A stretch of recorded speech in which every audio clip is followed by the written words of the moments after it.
Right now, as you're watching this video, your brain is fighting a war it's already lost. In the time it takes me to say this sentence, you'll have the urge to check your phone at least twice. Your mind will wander to that notification you heard earlier, that text you forgot to answer, that video everyone's talking about. And here's the terrifying part. This isn't your fault. 20 years ago, the average person could focus on a single task for 12 minutes. Today, 8 seconds. That's shorter than a goldfish. We've created a world where our most valuable resource, our attention, is being strip-mined by algorithms designed by some of the smartest people on Earth, optimized to keep us distracted, scattered, and perpetually unsatisfied. Your great-grandfather could sit and read a book for hours. You struggle to watch a 10-minute YouTube video without skipping ahead. Your grandmother could have deep, uninterrupted conversations. You check your phone 144 times a day. That's once every 10 minutes of your waking life. This isn't just about productivity or time management. This is about the fundamental rewiring of human consciousness. We're living through the attention apocalypse, and most of us don't even realize we're casualties. But here's what's really happening to your brain, and why understanding it might be the most important thing you do today. Let me paint you a picture of what we've lost, and trust me, the numbers are staggering.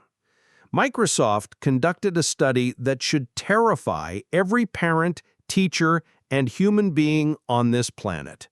In the year 2000, before smartphones became ubiquitous, the average human attention span was 12 seconds. By 2015, it had plummeted to 8 seconds. That's right, we now officially have a shorter attention span than a goldfish, which clocks in at 9 seconds. But here's where it gets really disturbing. That study is now almost a decade old. Recent research from Dr. Gloria Mark at UC Irvine shows we're now down to an average of 47 seconds of focused attention before we switch tasks. 47 seconds. Think about that for a moment. You probably haven't focused on anything, truly focused, for more than 47 seconds in days. And we're not just talking about scrolling through social media. This affects everything. Students can't read textbooks anymore. Teachers report that kids physically cannot sit still for a full lesson. Adults in meetings check their phones every few minutes, even in the most important presentations of their careers. We've created a species of humans who are fundamentally incapable of sustained thought. The workplace data is equally alarming. The average knowledge worker checks email every 11 minutes. But here's the kicker. After each interruption, it takes an average of 23 minutes to fully refocus on the original task. Let me repeat that. 11 minutes between interruptions, 23 minutes to recover. The math is brutal. Most people never actually achieve deep focus during their entire workday. They're living in a constant state of partial attention, what researcher Linda Stone calls continuous partial attention. This isn't just about productivity, though the economic cost is staggering. The American Psychological Association estimates that task switching and attention deficits cost the U.S. economy over $650 billion annually. But the real cost is human. We're losing our capacity for deep thought, for contemplation, for the kind of sustained mental effort that created every major breakthrough in human history. Consider reading, the foundation of learning and critical thinking. A 2019 study by the Pew Research Center found that the average American reads for just 16 minutes per day. Compare that to 1955, when Americans averaged 2.5 hours of reading daily. We've gone from a reading culture to a skimming culture to increasingly a culture that doesn't engage with text at all unless it's bite-sized and accompanied by moving pictures. The neuroscience is even more concerning. Dr. Adam Mosseri, head of Instagram, admitted in congressional testimony that his own platform is designed to be addictive, not engaging, not useful, addictive. These companies employ teams of neuroscientists and behavioral psychologists whose entire job is to hijack your attention and hold it captive. They study the same dopamine pathways that gambling companies and drug dealers exploit. The average smartphone user receives 67 notifications per day. That's one every 14 minutes during waking hours.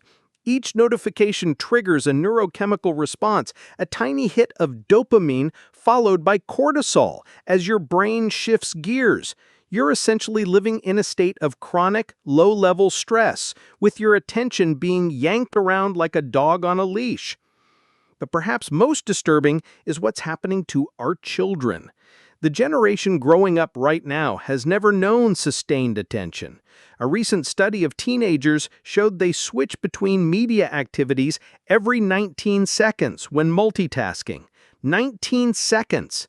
These are the future leaders, innovators, and problem solvers of our world, and they're being trained from birth to be scattered, distractible, and unable to engage deeply with anything. Teachers are reporting unprecedented changes in student behavior. Kids who would previously sit and listen to a story for 30 minutes now fidget and lose interest after 3 to 4 minutes. Librarians say children don't browse books anymore. They want immediate answers to immediate questions, with no tolerance for the kind of exploratory thinking that leads to genuine discovery. The mental health implications are staggering. Anxiety and depression rates have skyrocketed alongside smartphone adoption, particularly among young people. There's a direct correlation between attention fragmentation and psychological distress. When you can't focus, you can't process emotions properly. You can't engage in the kind of sustained self-reflection necessary for emotional regulation and personal growth. We're creating a generation of humans who are always stimulated but never satisfied, always connected but never truly present, always learning but never developing wisdom. The ancient human capacity for sustained thought, for deep contemplation, for the kind of focused attention that allows us to solve complex problems and create meaningful art, it's vanishing from our species in real time. This isn't just a personal problem you can solve with willpower. This is a civilization-level crisis that's rewiring the human brain itself. And the most terrifying part? Most people don't even realize it's happening to them. So how did we get here? What exactly is happening in our brains when we can't focus? The answer lies in understanding the most sophisticated manipulation system ever created, and it's in your pocket right now. To understand what's happening to our attention, we need to dive into the brain itself, and what you'll discover might fundamentally change how you think about your own mind. Your brain wasn't designed for the modern world. Evolution shaped our attention systems over millions of years to handle a very different environment. Our ancestors needed to focus on hunting, gathering, and avoiding predators, but they also needed to constantly scan for threats.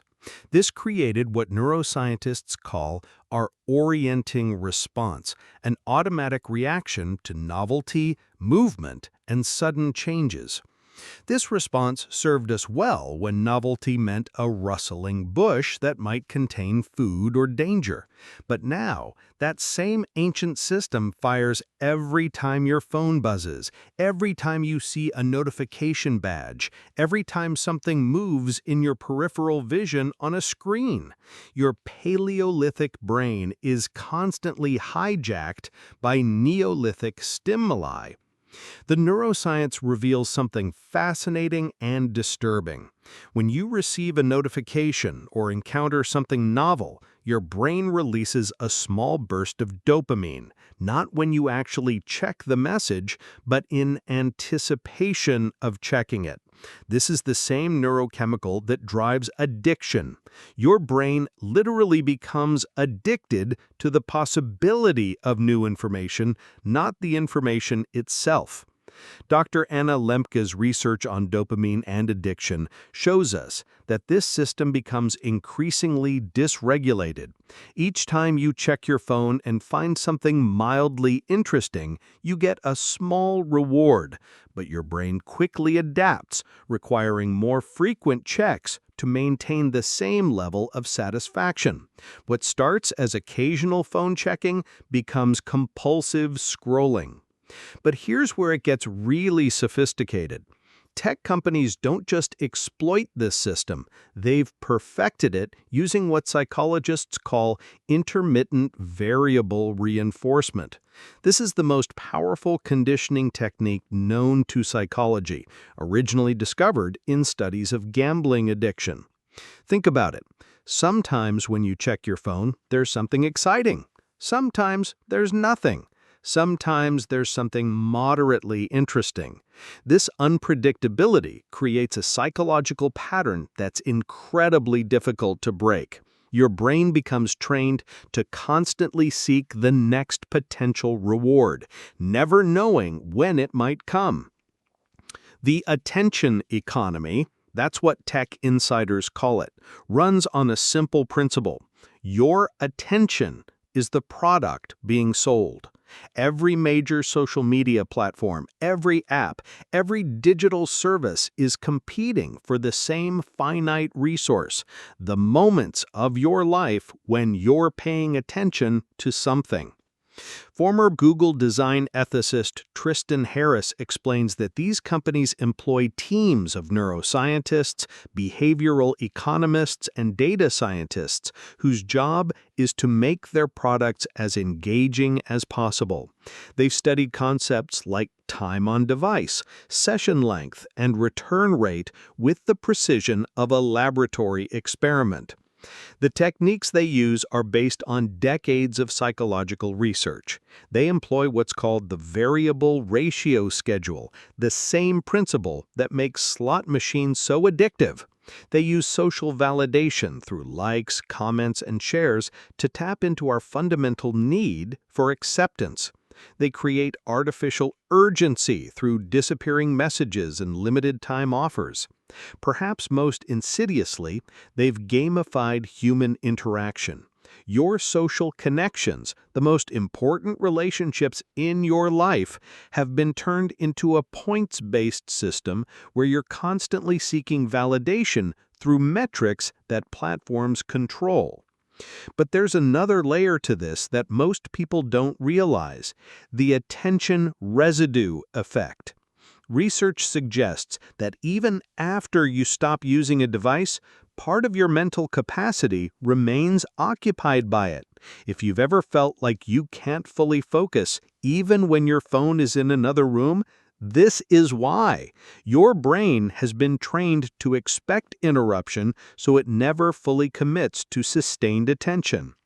Neuroscientist Dr. Michael Posner's research on attention networks shows that we have three different attention systems: alerting, that is, noticing when something happens; orienting, directing attention to specific locations; and executive attention, resolving conflicts and controlling focus.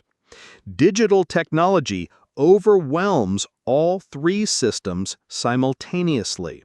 The alerting system is constantly activated by notifications and environmental cues. The orienting system is pulled in multiple directions by competing visual elements on screens.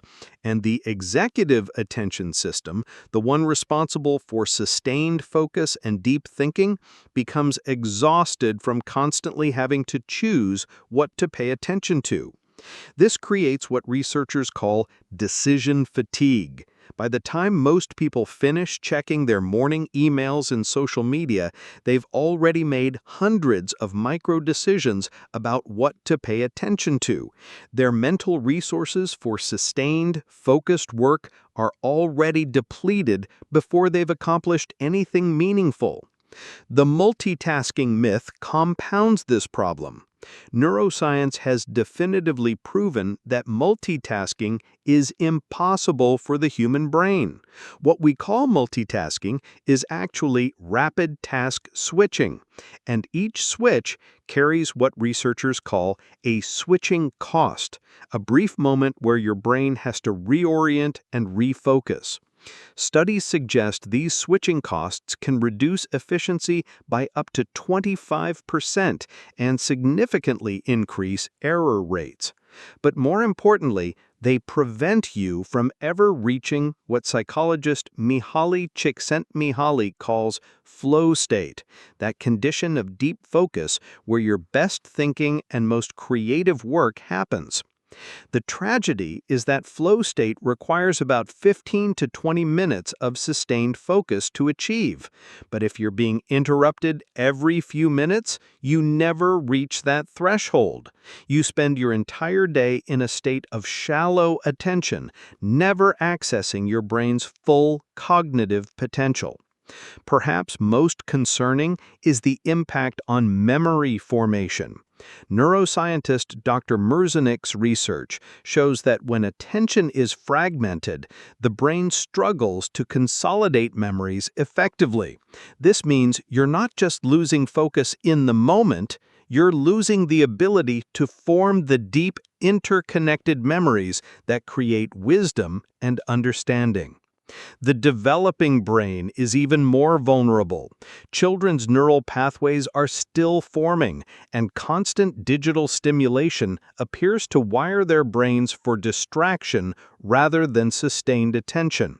Some researchers worry we're creating a generation whose brains are fundamentally different from previous generations, optimized for rapid switching rather than deep thinking. The most sophisticated part of this system is that it's largely invisible. People don't realize their attention is being systematically captured and monetized. They think they're making conscious choices about how to spend their mental energy, when in reality, they're responding to carefully engineered psychological triggers designed by teams of experts. This isn't a fair fight. You're not battling your own lack of willpower. You're up against some of the most sophisticated behavioral manipulation systems ever created, backed by billions of dollars in research and development, all designed to capture and hold your most precious resource, your attention itself. Understanding the psychology is just the beginning. What makes this crisis truly unprecedented is that we've built entire systems, technological, economic, and social, that profit from destroying our ability to focus. And these systems are getting more sophisticated every day. Let's start with the algorithm, perhaps the most powerful attention-shaping force in human history. Every major platform uses machine learning to determine what you see, when you see it, and how it's presented. These algorithms aren't neutral. They're optimized for a single metric: engagement. The content that keeps you scrolling, clicking, and returning gets amplified. The content that encourages deep thought or satisfaction gets buried. This creates what researchers call the engagement trap. Platforms have discovered that certain types of content are more engaging than others. Outrage performs better than nuance. Controversy generates more comments than consensus. Extreme viewpoints drive more clicks than moderate ones. The algorithm doesn't care about truth, accuracy, or your well-being. It cares about keeping your eyes on the screen. Social media companies have essentially turned human psychology into a science. They run what they call A/B tests on millions of users simultaneously, constantly tweaking colors, sounds, notification timing, and content placement to maximize what they euphemistically call user engagement. You're not just using these platforms, you're participating in ongoing experiments designed to make them more addictive. The notification system represents perhaps the most direct assault on human attention ever devised. Your devices are programmed to interrupt you at precisely calculated intervals. Research suggests that platforms deliberately vary notification timing to maximize their disruptive impact. Too predictable, and you learn to ignore them. Too random, and they lose effectiveness. But perfectly calibrated variable timing, that keeps your brain in a constant state of anticipation. But the real genius of these systems lies in their ability to exploit social psychology. Humans are fundamentally social creatures, evolved to care deeply about what others think of us. Social media platforms have weaponized this basic human need by turning social approval into a quantified, gamified system. Every like, comment, share, and reaction becomes a microdose of social validation. But here's the crucial part. The platforms control the distribution of this validation. They determine whose posts get seen, whose comments get noticed, whose content gets amplified. They've made themselves the gatekeepers of human social connection, and they use this power to keep you constantly returning for more. The infinite scroll design deserves special attention because it represents a fundamental break from how humans have consumed information throughout history. Books have endings. Newspapers have final pages. Magazines reach a conclusion. But social media feeds are literally infinite, designed to never provide the psychological satisfaction of completion. This exploits what psychologists call the seeking system, the neurological mechanism that drives exploration and information gathering. In a natural environment, this system eventually finds what it's looking for and shuts off, providing satisfaction. But infinite scroll ensures that satisfaction never comes. There's always one more post, one more video, one more piece of content just out of reach. The recommendation engine compounds this problem by creating what researchers term filter bubbles and echo chambers. The algorithm learns what you engage with and feeds you more of the same, gradually narrowing your information diet. This doesn't just affect what you think, it affects how you think. When you're constantly consuming similar content, your brain loses practice engaging with challenging or unfamiliar ideas. Meanwhile, the speed of information flow has increased exponentially. News cycles that once lasted days now last hours. Trends appear and disappear in minutes.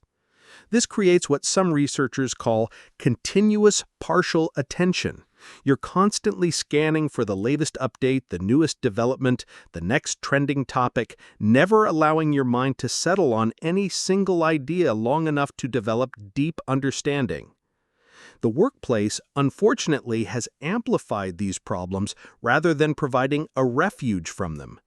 Email culture encourages constant availability and immediate response. Slack and similar messaging platforms have turned the office into a digital space where interruption is not just accepted, but expected. Many companies have inadvertently created internal systems that mirror the attention-fragmenting design of social media. Open office designs, originally intended to encourage collaboration, often create environments of constant visual and auditory distraction. Research suggests that workers in open offices are interrupted far more frequently than those in private spaces, leading to decreased productivity and increased stress levels. Perhaps most perniciously, we've created educational systems that increasingly mirror the fragmented attention patterns of digital media. Interactive whiteboards, tablets in classrooms, and digital native teaching methods often prioritize engagement over sustained focus. Some educators worry that we're training children to expect constant stimulation rather than developing their capacity for sustained attention. The economic incentives underlying all of these systems create what economists call a collective action problem. Individual platforms or companies that chose to prioritize user well-being over engagement would likely lose market share to competitors who continue optimizing for addiction. The system rewards the most attention-grabbing behaviors, creating a race to the bottom of human consciousness. This isn't the result of malicious intent from individual tech workers or executives. Most people working in these companies are well-intentioned individuals trying to build useful products. The problem is systemic, built into the fundamental business model of the attention economy. As long as human attention remains the primary product being sold, the incentives will continue pushing toward more sophisticated forms of psychological manipulation. The result is that we're living inside systems specifically designed to prevent sustained attention, deep thinking, and meaningful focus. And these systems are getting more sophisticated every day. Here's the truth that the attention economy doesn't want you to know. Your ability to focus isn't broken forever. The human brain possesses something that no algorithm can replicate: the capacity for conscious choice and neuroplasticity. You can literally rewire your brain for sustained attention, but it requires understanding what you're up against and taking deliberate action. The first step is recognition. Simply becoming aware of how these systems work breaks some of their power over you. When you understand that your urge to check your phone is the result of carefully engineered psychological triggers, you can begin to see those urges for what they are: external manipulations, not authentic internal needs. The research on attention training is remarkably encouraging. Studies suggest that practices like meditation, reading physical books, and engaging in sustained single-tasking can rebuild your capacity for deep focus in surprisingly short periods. Your brain wants to focus. It's been trained not to. Start small, but be consistent. Choose specific times each day to practice sustained attention. Read for 20 minutes without checking your phone. Have conversations without devices present. Take walks without podcasts or music. These aren't just pleasant activities, they're attention rehabilitation exercises. Create what researchers call cognitive sanctuaries in your life, spaces and times where sustained thinking is not just possible, but encouraged. This might mean keeping your bedroom device-free, establishing phone-free meal times, or designating specific hours for deep work without digital interruption. The technology itself isn't inherently evil. It's how we've chosen to design and use it. You can reconfigure your relationship with digital tools. Turn off non-essential notifications. Use apps that block distracting websites during work periods. Choose when to engage with social media rather than letting it choose for you. But perhaps most importantly, remember what you're fighting for. Deep attention isn't just about productivity. It's about reclaiming your capacity for wonder, creativity, and meaningful connection. It's about being fully present for the moments that matter most in your life. The attention apocalypse isn't inevitable. It's the result of specific choices made by specific systems, and those choices can be changed. Every time you choose sustained focus over fragmented attention, you're not just improving your own life, you're participating in a quiet revolution to reclaim human consciousness from the machines that would monetize it. Your attention is your life. It's how you experience reality, form memories, build relationships, and create meaning. In a world designed to scatter your focus, the simple act of paying sustained attention to what matters most becomes a radical act of self-determination. The future of human consciousness isn't predetermined. It's being written right now in the choices you make about where to direct your attention. Choose wisely. Your mind and your life depends on it.